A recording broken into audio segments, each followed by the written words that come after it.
Office hours. My name is Ariella Coombs, and I'm one of the career growth specialists here at Work It Daily. So I'm inside Slack all the time, every day, working with you guys along with our other coaches. So it's really fun to be in there and chat with you guys, but it's also great for us to kind of do this office hours session where we have video, real-time, question and answer. And I also like to have a little tutorial at the front half of this session, so that way it's kind of an added benefit for you guys, considering what topics you want to talk about, what things you want more expansion on. For example, this week's topic that I want to cover today, we've been getting a ton of questions about, what if I don't absolutely love the employer that I've, decided to pursue? What if I haven't been following them forever? How do I write my cover letter? And this is a big theme. It has been a big theme throughout the last few weeks, so I figured this would be a great opportunity to kind of expand on that topic and kind of give you guys some other ideas in terms of how do I write that cover letter, how do I create that connection story when I don't really have a connection with the employer. And you'll be surprised, you'll probably have a connection with the employer that you don't even realize because you're not really thinking about what angles you could be taking here. So I'm excited to jump into that today. So for those of you who are new to office hours or don't really get to go to the office hours sessions a ton, all I ask is when you ask a question is if you could put question in caps right before your question. That way I can go and find it easier in the chat, just because sometimes we get a ton of questions in here and I just want to make sure that I answer yours. And if I don't get to your question, I really will try very hard to get to your questions today, or if I can't answer it in today's session, please follow up with me at Career Coach inside Slack in a direct message, and I'll be sure to get that question answered for you, okay? Along with any other additional materials that you want from today's session, sometimes I'll have templates or other ideas that I can send along inside of Slack. So if there's anything like that, please feel free to reach out to us at Career Coach in a direct message in Slack, okay? Great. Okay, so let's get started. So I'm just going to pop over to my slides, and I do actually have, they're not really templates, but they're examples. So, I'd love for you to kind of see these, and hopefully it will come up on this screen here. So, like I said, I really wanted to talk about how you can create a connection with an employer that you just met, or you don't really know, you just want to be working at this company. You just want the job. You don't necessarily feel a strong connection with the employer. And, that's fine, but it is important for you to find some way to connect with this employer on some level in order for you to stand out. So you don't have to be following this company for 10 years. You don't have to be, just completely in love with the brand. You could just find this company, or someone might have just told you about it, and you just, essentially met this company. But so how do you come up with a connection story for this organization that you want to work for? There's a great job there. How do you come up with that? When you don't really have anything to work off of. So we'll talk about that a little bit here. First, I want to kind of go over ways that you can find information about an employer that you just met so you can at least start to find that connection. What is it that makes you want to be at this company, other than that great opportunity that you found? Okay, so the first thing you're going to want to do is a ton of research. So go to the company website, go to Glassdoor, the company social media. Invite employees to chat with you on LinkedIn so you can actually have conversations with people who actually work there, so you can get that inside scoop essentially. Look at news articles, like Google the company, see what comes up. And take notice of any, community participation. If they're a local company, do they sponsor events? Are they really involved in the community?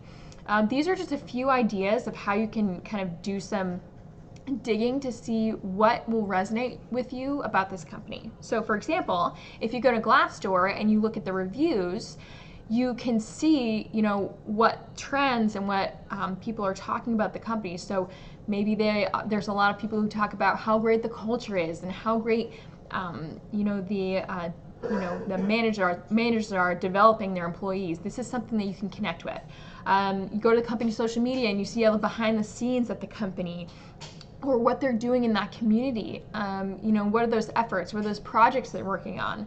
Obviously, if you connect with the employees and chat with them a little bit more and kind of figure out what that culture is really like for them working in it every single day, you know, something's going to come up, right? Something is going to come up that you can kind of grab onto and run with, okay? Now, something I want to note is that if you don't have, after all this research, if you don't have a strong reason for wanting to be a part of this team and wanting to be part of this company, you probably haven't looked hard enough, or this company probably isn't the right place for you. Now, that's not to say that you shouldn't apply and see where it goes, because you might learn more in the interview and hiring process. That said, you know, if there's absolutely nothing that you feel like you have in common with this organization, or that you know, you admire about this organization as a whole, that's a red flag, right? There's got to be something that makes you want to be there and participate every day and get there and do your job well and be part of the team and be engaged, right? So it could be a great opportunity, a great job, but if you're not committed to the organization, if you're not, you know, really following that mission, if you don't have any, you know, similar beliefs, or you don't have anything in common, it's going to make it a little bit more difficult for you to be able to do that when, you know, your job gets hard, right? So it's important to find a company that you have something in common with, because when you have a great job there, it can be great for a while, and you know, you're great for the first, you know, few months, and then something happens and you're in a rut, essentially, right? So everybody goes through this. You have a rut, you know, maybe you know, something happened with a project or a client, or you just feel like you're stuck, and it makes it so much harder to get out of that rut when that was the only thing driving you to go to work every day. It's not the people, it's not the culture, it's not the company, it's not the mission, it's not anything else, it was just the job. So if you can find a company that will not only allow you to find a job that will allow you to leverage your strengths, but also, you know, a company that really kind of resonates with you on a different level. So that way, when something goes wrong with the job, you know, you can still feel comfortable going to work and happy going to work every day, so you can get out of that rut, and vice versa, right? If something happens with, you know, there's a culture shift or something and you still love that job, it makes it easier. It's kind of like a balance. So, you know, please keep this in mind as you're, you know, figuring out what companies to put on your company bucket list, that target list of companies that you want to, you know, pursue and apply to. So keep that in mind, because having that connection, having something in that company that, you know, makes you feel like you would be proud to represent it is really important. Okay, so do your research, figure out, you know, just make a list. Say, you know, what do I love about this company from what I've seen? What do I like about this company? And what, you know, doesn't really work for me, right? So that can help you narrow down what that list looks like. And the like and love columns will help you figure out what that connection story looks like. But now I just want to get into a couple of angles that you can kind of think about in terms of, you know, writing that cover letter, what to look for when you're doing this research, okay? So the first angle here is the shared values and beliefs angle. So what do you share with that company? Do you share the same values or beliefs? What does that look like? Okay, so here's an example here from a real cover letter, actually, and this individual did end up getting the job as part of this cover letter, got the interview, which is awesome. But so this is a great example of shared values or beliefs. So I believe farming feeds the local economy. The services that Hometown Credit Union provides to local farms are so important in the region where agriculture has a direct impact on the local economy. Because I am from the valley, I have a desire to help farms in my state achieve their goals. I know the area and some of the farms very well, and I'm confident in my past experiences. Relevant skill sets and local connections have provided me with the necessary foundation to add value to Hometown Credit Union, right? So this person isn't really talking about the credit union, the organization. It's more talking about their similar values, the values that they both have in common, and the beliefs. So this person grew up in this area, you know, really believes in, you know, this, you know, the farming, and this particular credit union supports that. And so this person isn't really saying anything about the organization. It's more about what the organization believes in, what the organization's values and what it supports. And so that's a great connection. That's a deep connection. So if you're having trouble figuring out what this organization that you're applying to or you just learned about, what you have in common, think about what are those things that they support? What do they believe in? What are those ways that they're engaging with their communities? What are the projects that they're working on, special initiatives, clients? Think about those things and start researching those things, because if there's some kind of value or belief that you also share, this is something that you can bring into your cover letter, into your connection story, okay? Okay, the next one is the defining moment angle. Okay, so this is a big one. We actually recommend this all the time because it's kind of an easier one to think about, right? So, did something happen that made you respect, appreciate, or admire what this company does, right? It's not necessarily about the company again, it's about what that company does. What is that service that that company provides, and why is it important? Why do you admire that? Why do you appreciate that? Okay, so this again is coming from a real cover letter that was successful, and it really kind of showcases this particular angle very well. So, I learned the value of financial planning when I was 17. My parents sat me down and told me they weren't going to be able to pay for my college because they hadn't adequately prepared themselves for the financial hit of sending me to school. Since then, I've been on a mission to help others plan ahead for their futures and the futures of their children. As a result of my experience, one thing I truly admire about ABC Financial is its commitment to customer education. From handing out free pamphlets or hosting financial workshops, it is always focused on providing financial education to its customers. I believe it's this dedication that sets ABC Financial apart, and I would be very proud to contribute on that team. See how it's taking something that, a personal experience, a defining moment, and connecting it to that organization on a deep level, right? This is really going to help you stand out in terms of why you want to be there, why you would be proud to represent it, because you have a deep appreciation for what that organization does based on your own experiences, right? So this is powerful. A lot of people will not write cover letters like this, and if someone read this, it's going to resonate with them, right? So this is definitely a really great angle to take if you can do that. So again, thinking about the core service, why does that company exist? What services it provide, and why is it important? So think about that, look into the mission, do some research around that, because that's really going to help you kind of figure out what that service is, what that purpose is, okay? All right, so the next angle is the customer angle. So are you a loyal customer to this company? Okay, maybe you've been a customer for a few days, a few weeks, a few years, forever. It doesn't matter. If you can bring in, again, a personal experience that ties you to this organization and what it does, it's going to help you stand out. Okay, so here's an example. As a daily user for over a decade, I've watched Facebook bring people across the world closer. I've also witnessed how the team has pushed itself to continually disrupt how people connect and consume content. As a creative, I'm constantly in awe at how well Facebook has been able to reinvent itself and adapt to a changing world. I think this is an extremely valuable quality in a company because when it comes to constantly succeeding, getting comfortable is not an option.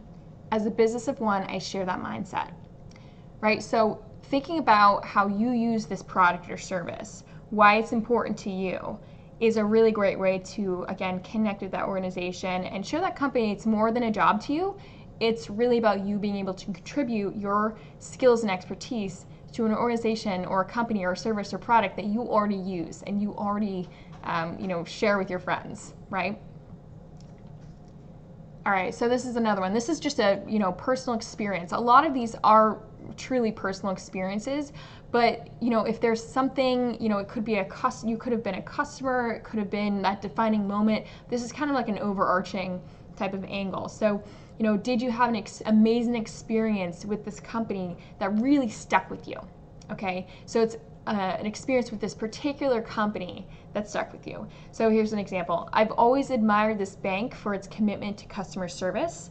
Every time I come in to make a withdrawal from my account, I'm greeted and helped by the most pleasant people. That interaction alone can change my whole day for the better. I want to serve a company that prides itself on its commitment to happiness of its customers. That's why I want this job, and that's why I want to work for your company. Right? So this is a personal experience with this organization, no matter how big or small, that really means something to you, and it can really connect you with that organization. This particular example really shows that, this person truly appreciates what this company does based on his or her own experience, as a customer. All right. So this is a great one if you are constantly, if you're a customer, if you, kind of work with this organization in a roundabout way, or if you just have any kind of personal experience that stuck with you about this particular company, this is a great angle to take. Okay. So the friend of an employee angle. This one actually comes up a lot more than you think because, and this is actually a good one, because if you know somebody who works at the company and absolutely loves working there, chances are that person's raving about that company constantly. They're glowing when they talk about it, and it's hard not to get excited about a company like that. So this is great because it showcases you have a connection, internal connection with that company. You're telling them something about an employee that currently works there, obviously, who loves it, and that just contagious, and you want to be a part of it, right? So this is a great way to kind of tie in that internal kind of connection, as well as that curiosity and that thought of wanting to be part of something like that, right? So here's an example. I first heard about your company from my friend Lisa, who used to work in the marketing department. After work, we'd grab dinner and she'd tell me all the amazing things she did at work that day. Between working on impactful projects with major clients and collaborating with such an amazing team, her job sounded amazing. When she spoke of your company and her teammates, she glowed. I have to admit, I was jealous that she could talk about her job in such a positive way. I wanted that too. This inspired me to learn more about you. And so from there, from this example, you would, pick up on something that you noticed about this company based on your research. So what is that connecting factor? Like, what is that thing that draws you to it based on your own experience? But this is a great way to kind of open up those doors and say, I know somebody who works there, she loves it, and I want to be a part of that. I looked at your company, and this is what resonates with me, right? So this is a great way to kind of get into a company that maybe you're semi-familiar with, but an employee who just loves her job, loves her team, right? So this is a great way to kind of, again, open those doors there. So those are just a few examples of angles you can take when you're writing your cover letter, you're creating that connection story, and it can help you figure out what you should be researching and what you should be looking for when you're, on Glassdoor, on the company website, talking with employees. These are just a few things that you can be thinking about here. Okay, so we get this question a lot, so I figured I'd address it now. What do you do when you don't know anything about the company? So if it's just posted and there's nothing out there about this organization, or you really can't find anything about the organization, maybe it's a little bit more old school and they're not on social media, or they don't really have a Glassdoor page, what do you do? Or maybe it's a staffing company and you just need to write a cover letter and it's, for them. So first off, if you absolutely can't find anything about this company, just be cautious because you just don't want to get scammed. And we do have a great video on YouTube about fake job postings that you should definitely check out. If you go to our channel, you can find that. But just be cautious. It's not always the case, especially if you're working through a third party who's just trying to, set you up with the opportunity.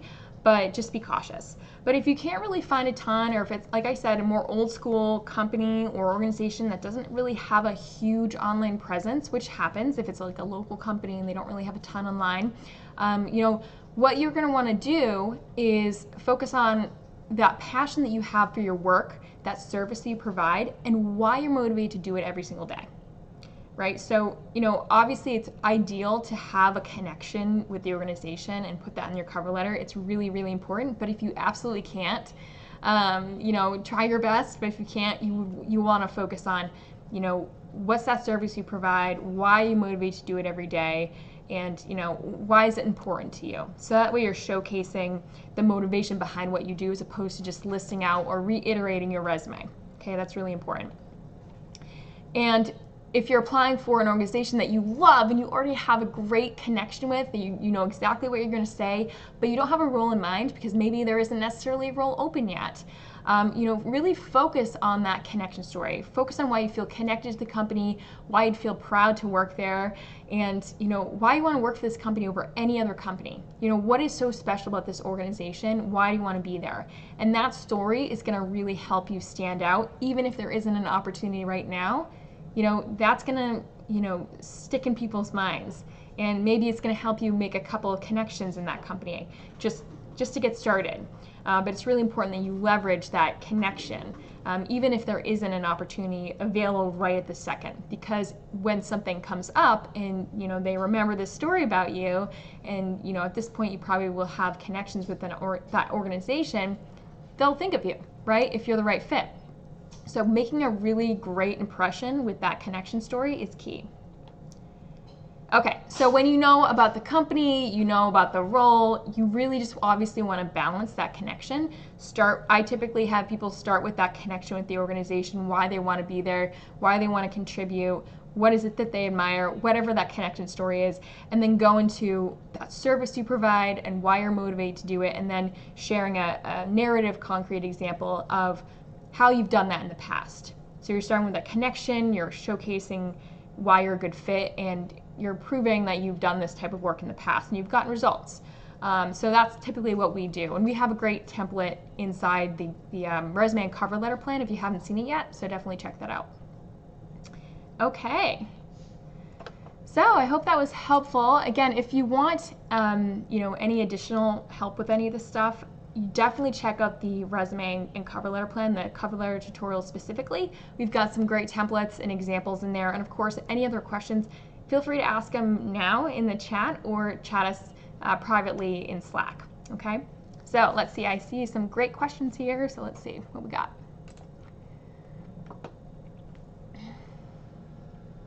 Okay, question. I came across a number of interviews that will test my knowledge of the job. Some will test your chemistry according to your academic transcript. What if you could not remember them? So let's see. Test your knowledge of the job. Test your chemistry according to the academic. So, okay, so if you're talking about like, you know, putting you through an actual test to make sure that you know, certain key like academic areas that will allow you to, you know, have a baseline for this opportunity. It's essentially like an exam. You know, so there are companies that do these. They do personality tests, they do skills tests, they do like knowledge, you know, whatever it is. You're definitely going to, you know, want to prepare for these. Especially if you know they're coming, you're going to want to really brush up on that kind of information, and just prepare yourself to take the practice tests if you can. There are some practice tests online. Obviously, if you know exactly what type of information you're going to need to know, you know, really, really focus on that. And some jobs, you need to have a certain score in order to like, and it obviously different tests mean different things. So if a personality test, for example, you can't really study for that. I mean, you can try to do, we do have a video on personality tests on our YouTube channel that will help you kind of be more confident going in, but that's something that you can't really necessarily study for because you are who you are. Those other tests will, you know, if they're testing you on specific knowledge and you need to know this knowledge, it's important for you to kind of brush up on that beforehand. If you get caught in the middle of that exam and you don't really know, or that test, obviously it's going to reflect poorly on you. So try your best to prepare, ask early on, you know, what you can be doing in order to prepare well for these if you can. But really, when you're looking at the job descriptions, when you're looking at those jobs early on, look at it and make sure that, is this something that I can do based on my skills and expertise and so on. And really understand the role and what types of skills and expertise you're going to need to use and leverage in that type of role. Ask people, in the organization, if you can, for any advice on how to get through this hiring process. And just prepare as much as you can. If you're in the middle of it and you blank, I'm not sure if you're able to take this test again for this opportunity, but just try your best and get through it. But definitely prepare as much as possible. Go in knowing, I've got this, I've done my homework, I've brushed up on these certain things, and just kind of get through it, I guess. And it is too bad that there are companies that do put you through tests, especially where some people, like me, are terrible at tests. I am not a great test taker, and I'm not alone with that. And so it's something that the more you practice taking the test, going through doing these types of interviews, the better you're going to get. It's like exercising a muscle. And if you can brush up on that knowledge, maybe it doesn't work out for this particular opportunity, take that and say, okay, what could I have done better for the next time, right? So definitely, again, see if there's any way for you to prepare for that test in advance, brush up on anything that you need to know beforehand, and that's really going to help you kind of move forward there. All right. Question, how do you stay positive on your job search phase? Initially was pretty positive, but after a few days I started to feel worried and even started to use the spray and pray method to search. Okay, so when you're in a job search and you really need a job quickly, it is very easy to get into that spray and pray mode. And that is, when you're frustrated and you just want to apply to as many jobs as you possibly can online, just to kind of get things out there and feel productive and feel like you're moving forward. And it's not the most efficient process because you're not taking the time to, again, understand the company, write a custom cover letter, tailor your resume for that opportunity. And in the end, most times it is more of a waste of time than it is productive, because you're exerting so much energy pushing these things out, but you're not focusing on the things that will allow you to stand out and move forward. Okay, so I think it's about like 2% or 3% of online applicants actually get a job from an online posting, and that number is like really, really terrible. So it's important for you to really think about what you can be doing outside of that online process in order to help you move forward. So if you're feeling like you're in a rut and you're getting worried and you're not sure what to do, I typically have people start with their outreach and say, what am I doing with my networking? How can I connect with somebody within the hiring team or somebody who's at that company and start sharing my story, so that way I have an internal connection to that organization, someone who might be able to help me move forward in that process. Because you might be directed to apply online, and in that case, obviously you're going to want to, again, tailor your resume, make sure that it's focusing on the right skills and keywords and accomplishments that relate to that job. Tailor that cover letter so you're focusing on that connection to the organization, the service you provide, why you're motivated to do it, and of course just making sure that you fill out the application, all fields, even if they don't apply to you, put NA, because if you don't fill out certain fields or all fields, it could the ATS can actually throw your application out saying it's incomplete. So taking ownership of that process, making sure that the online steps for the online application, so your resume, cover letter, application, if you're doing as much as you can in order to get through that process as possible, that's really going to help you. But also being able to circumvent that online application process by networking with people, getting conversations started, seeing if you can get introduced to someone on the hiring team who can look at your resume and cover letter and hear your story and that kind of thing. That can really help you move forward. But if you can find an email address for someone on the hiring team, so you can reach out personally and say, hey, I really appreciate your company and I'd love to find a way to contribute. Here's my story. attached you'll find my resume and cover letter. I'd love to learn more about your organization. We actually had somebody here do that. We actually got an email it was to our support email at the company about, an internship opportunity. And she shared a great story, attached her cover letter and resume, and we love that. She didn't just go online and look at, Indeed. She actually took the time to reach out to us and, reach out to our email and send her story and her materials, and we loved it. And she actually ended up getting an internship and, ultimately a full-time offer after that.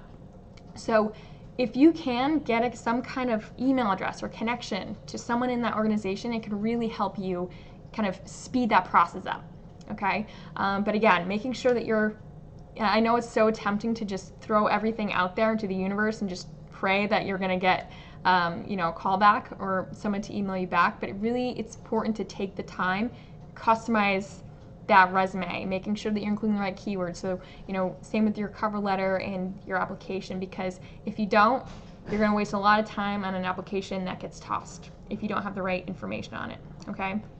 So focus on that, focus on your networking. If you need help finding email addresses, sometimes they don't post them. You can go to a site called hunter.io. And it's not always guaranteed, but if you type in the organization, it'll give you a list of email addresses in certain departments. And again, it's not foolproof, like it's not always going to work, but it's worth a try to see if there's a email address that you can find for that organization. Okay, so I hope that helps. Okay, question: if remote jobs are becoming harder to land, what is some advice for the local search?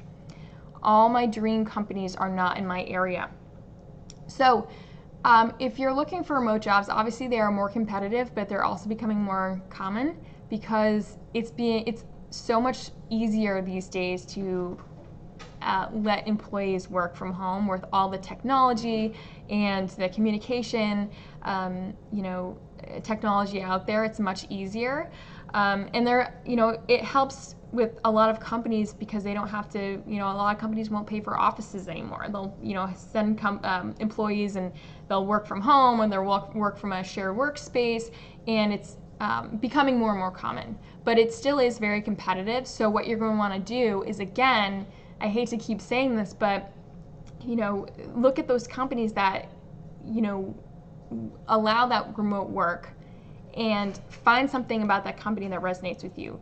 Create that connection story, share that with them, tailor your resume and your cover letter for this organization, and try to circumvent that process by, talking with people who work at that company, so that way you can share that story yourself and you can make a connection there. You can also try a great site called FlexJobs if you haven't already.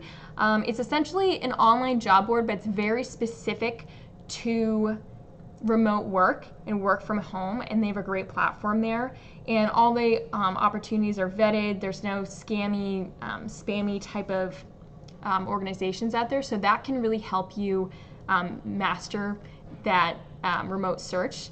That tool can help you at least figure out what companies are out there, who's hiring, so that way you can go and do your research and you can apply there and start meeting people. That's a great place to start. But whether you're working, you're looking for a local job or a remote job, it's really important for you to get those materials in check, make it a customized approach, and chat with people. Try to introduce yourself to people who already work there so your story can be shared with them. But definitely go to FlexJobs if you haven't, because again, it's very specific to remote work. And if anything, you can learn more about what companies are out there that are actively hiring remote workers. Okay, so that's your first step to kind of making that list, because a lot of people will have trouble finding, companies that just hire remote that are legitimate. So that's a good place to kind of get your list going and kind of move on from there. Okay. Question: are you familiar? Oh, excuse me. Can't talk today.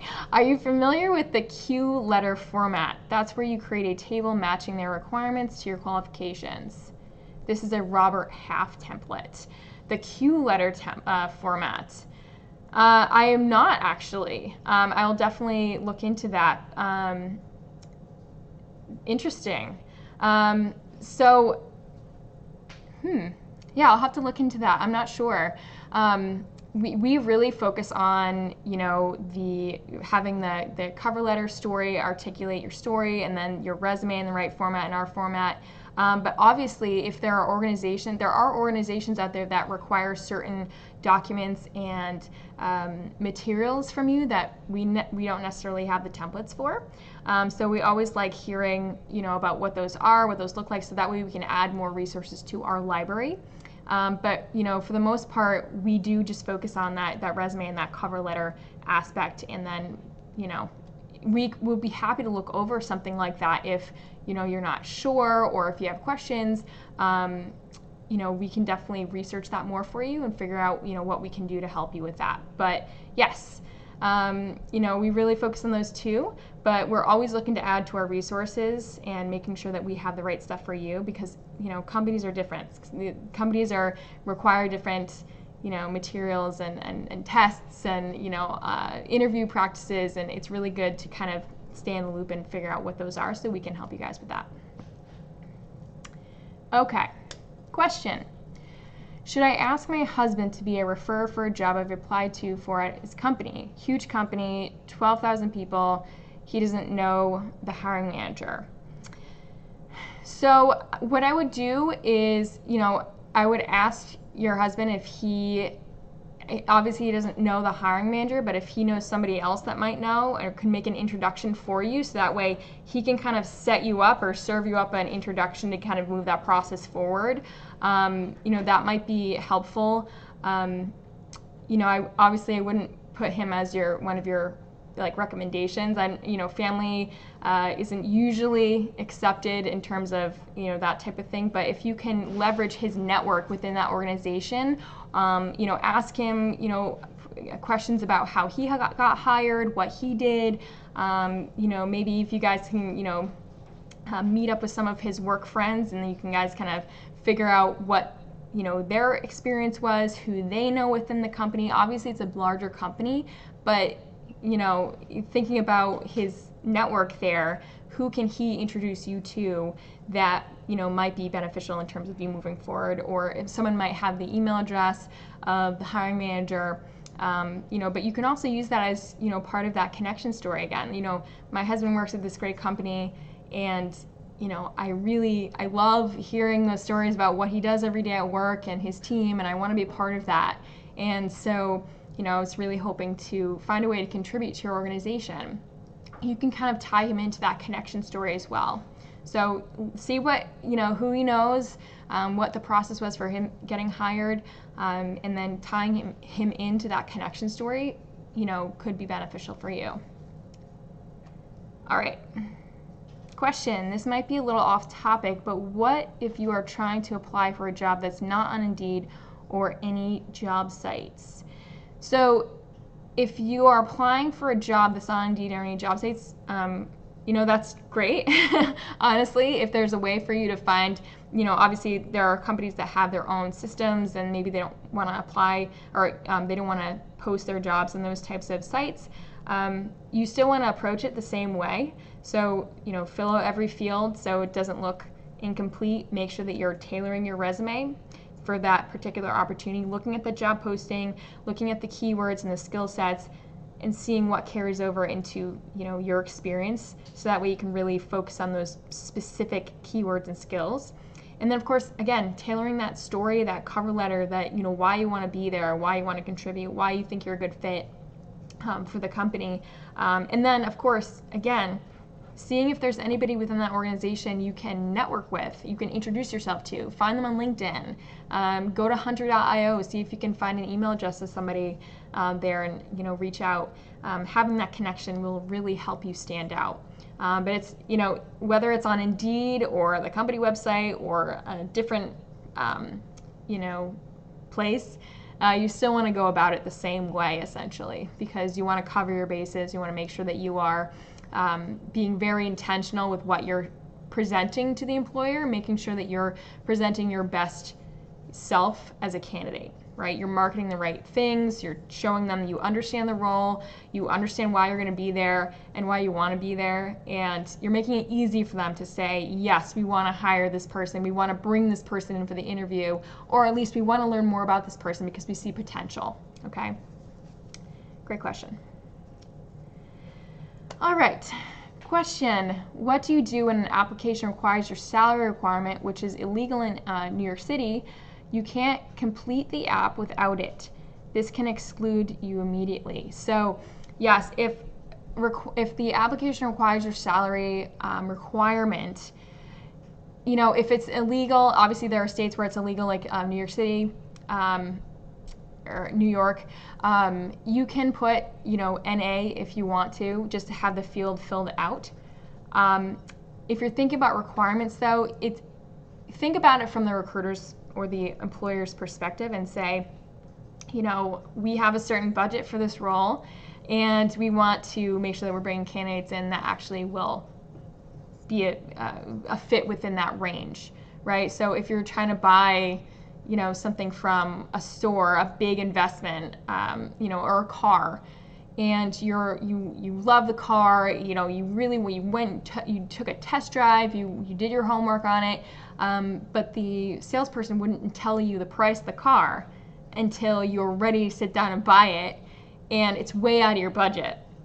How does that make you feel? You know, what can you do there? You can't really do too much. So, you know, if you feel comfortable, which we do recommend if you can, putting in a range of, you know, what's your lowest point and what's your ideal salary based on your salary research. So go to Glassdoor.com, salary.com, pay scale, figure out what the competitive rate is for that particular role in that location.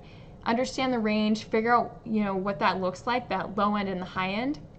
And you can either put in a range or you can go somewhere in the middle and pick a number kind of in the middle. So that way you're above, you're below, but you're below your high. So you're not really pricing yourself out necessarily or selling yourself short. But that at least will give them an idea of what you're expecting. So neither of you are caught off guard or disappointed. Okay, so, and you're not wasting your time. So you can learn more about this in the salary negotiation course inside the course library. We have a whole course on this if you haven't gone through it already.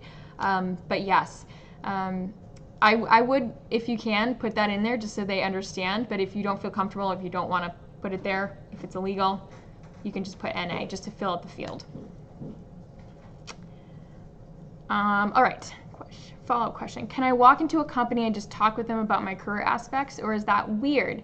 No, go in, if you, depending on the company, you know, depending on the company and what they do. So for example, if you walked into a coffee shop and started talking about why you wanted to work there, you know, and just fill out an application, that's, you know, obviously go for that, go for it. If it's a larger company, if it's more of a professional organization, you do want to take into consideration that, you know, there are meetings and people are busy and their plates are full. So maybe it would be better for you to send them an email and say, hey, I'm really interested in your organization. I'd love to, you know, share my story of why I want to work there. You know, is there someone I could talk to about, you know, setting up a conversation or, you know, something like that. We actually do have some great templates that you can use to kind of ease into that and introduce yourself and kind of get that conversation started. You can also give them a call and say, hey, you know, you're really interested in your organization, and I was wondering, you know, if you could tell me the name and email address for the hiring manager. I'd love to share my story about why I want to work there. So that way you can at least respect that, you know, show them that you respect that they're, you know, busy people, and that, you know, you're not going to catch them at a bad time, because if you walk in, they're in the middle of something and you're asking about an opportunity, they're not necessarily in the right, you know, mindset, and they could be, you know, taken aback, and it might not be the right situation, right timing there. So definitely try to give them a heads up, either via phone or email, and say, hey, like, I just really love to chat with you more about this. And, you know, when's a good time to chat? When's a good time for me to come in and talk with you guys? So I would recommend that for sure. Okay, so I can cold contact. Yeah, so I mean, I would definitely try to email first. And then if you don't get any response, you can try calling. Just because, schedules are crazy. People are so busy, and, especially in the front end of the week, I wouldn't recommend doing that, on Mondays ever, because people are coming off the weekend and they're overwhelmed and they're trying to get their to-do list done, set themselves up for the week. So if you're going to do that, I would, first email, see if you can get contact that way. And then if you don't hear anything, you can give them a call at the later end of the week. Sweet. Awesome. She owns a massage business that's local downtown Main Street. Yeah, so definitely, I would just, if she's local and it's a, small organization, then yeah, give her a call, give her email, just start a conversation. That's a little bit more easy than trying to break into a huge organization for sure. Awesome. And yes, you can look at her LinkedIn as well. Great. Cool. Do I have any other questions today? Oh my gosh, I can't believe it's already 11:45. Time flies. All right, well, thank you guys. I appreciate it. And if you need any additional advice, or you have any questions that you thought of after today's session, feel free to reach out to us at Career Coach in Slack. Happy to help you out. And obviously we have tons of templates and suggestions for how to get those introductions, how to move forward with your networking. That's a huge thing for a lot of people, is how do I start that conversation? How do I get that process going to circumvent that online application process? It seems like it's a huge undertaking, but with so many resources and platforms available like LinkedIn, obviously there's email, and plenty of other ways to get in contact with people. It's not that bad, and it's actually much easier for everyone if you started with LinkedIn and kind of worked your way up. So we have some great advice on that in our networking course if you need more help, but of course if you need additional help, please let us know. All right, so, last question here. Do existing employees referrals generally work? Aside from mentioning them in the cover letter, what exactly should the friend do? So I would chat with or look at the company, or chat with the person who works at the company and say, hey, like, what does this look like? What's the best way for me to go about the referral? You should probably mention in the cover letter that you know somebody, but if there's anything that they need to do on their end, depending on that organization, in order to move that process forward, I would definitely ask, because companies have different policies and different whatever, but you would definitely mention them in the cover letter. Say, I know Lisa, she works here and she loves her job, and I really love, whatever your story or connection story is going to be like. And obviously leverage her or him and say, is there anyone else I can be introduced to in your organization that might help me, get ahead here and move forward in the process? That's what you can do on your end, but also ask, what does your contact have to do as well? Great. Awesome. Well, thank you so much, and I hope you guys have a great rest of your week, and we'll see you next time. All right, bye-bye.